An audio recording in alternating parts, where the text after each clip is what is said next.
দুদিন আগেও যে উঠোনে ছিল পায়ের চিহ্ন, পানির স্রোতে আজ সেখানে পা রাখার ঠাঁই পর্যন্ত নেই। নিজের ঘর তিলে তিলে গড়া সংসার ফেলে শূন্য হাতে সবাই ছুটে চলছে যাযাবরের বেশে। আসসালামু আলাইকুম, সবাইকে ওয়েলকাম জানাচ্ছি আমার আজকের ভিডিওতে। বুধবার রাত 1টা আজম জহির নামের এক ফেসবুক অ্যাকাউন্ট থেকে এক যুবকের লাইভ, বাঁচানোর আর্তনাদ, চিৎকার আর কান্নার শব্দ।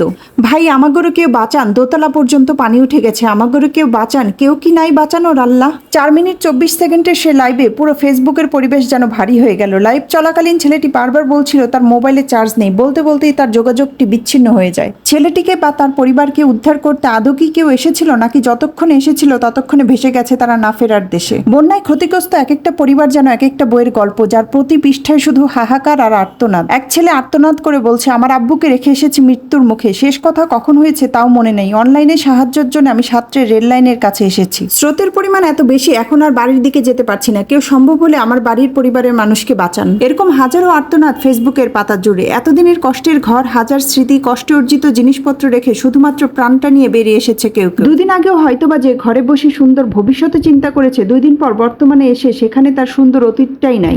যেন শেষ রাতের দুঃস্বপ্নের মতো মুহূর্তেই সব ভেঙে চুরে তছনছ করে দিল। আল্লাহ আমাদের সবাইকে কঠিন দুর্যোগ মোকাবেলা করার শক্তি আর সামর্থ্য দিক। যাই হোক, আজ দুপুরে ইলিশ মাছ দিয়ে মিষ্টি কুমড়া রান্না করব। আজকে বাজার থেকে আনা মিষ্টি কুমড়া দেখে এত ভালো লাগলো, মনে হলো খেতে খুব ভালো হবে, তাই ভাবলাম ইলিশ মাছ দিয়ে মিষ্টি কুমড়াটা রান্না করি। মিষ্টি কুমড়া যদি ভালো না হয় তাহলে কিন্তু যতভাবেই রান্না করি না কেন খেতে কিন্তু ভালো লাগে না। তো আমি এরই মধ্যে মিষ্টি কুমড়া আর মাছ কেটে ধুয়ে পরিষ্কার করে নিয়েছি। এখন রান্নার জন্য বাটা মশলার মধ্যে শুধু পেঁয়াজ আর জিরা বাটা দিয়ে দিয়েছি, আর দিয়েছি কাঁচা মরিচ, লবণ, হলুদ আর মরিচ গুঁড়ো। এখন এই মশলার মধ্যে আমি মিষ্টি কুমড়ো দিয়ে ভালো করে কষিয়ে নিব।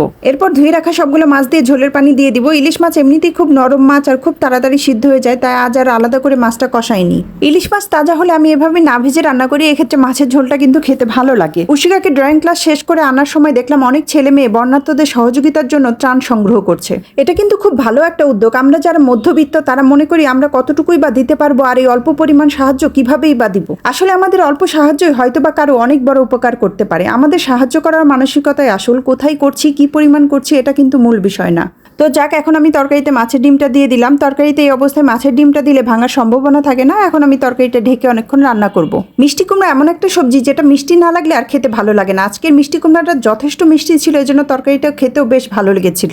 তো যাই হোক, আমার মাছ রান্না কিন্তু প্রায় শেষ। এর মধ্যে আমি চুলো থেকে উঠিয়েও নিয়েছি মাছটা। তো রাত 9টার দিকে আবার নিচে গেলাম বাচ্চাদের নিয়ে একটু হাঁটাহাঁটি করতে। বাসার নিচে রাস্তায় বাচ্চারা হাঁটাহাঁটি করছিল। বিশেষ করে উদ্রিকা বাসা থেকে বের হওয়ার জন্য অস্থির হয়ে থাকে। বাহিরে বের হতে পারলে সে প্রচুর খুশি হয়, তাই দেখা যায় মাঝে মধ্যে বাচ্চাদের নিয়ে নিচে হাঁটতে আসা হয়। উদ্রিকা আবার একদমই আমার হাত ধরতে চাচ্ছে না, সে একা একাই হাঁটতে চাচ্ছে। এই সময়টায় দেখা যায় অনেক বাচ্চারাই নিচে আসে খেলতে, তাই ওরাও বেশ মজা পাচ্ছে ওদের সাথে খেলতে। তো আজকের ভিডিওটি এই পর্যন্তই। কথা হবে নতুন কোনো ভিডিওতে, সে পর্যন্ত ভালো থাকবেন সবাই। আল্লাহ হাফেজ।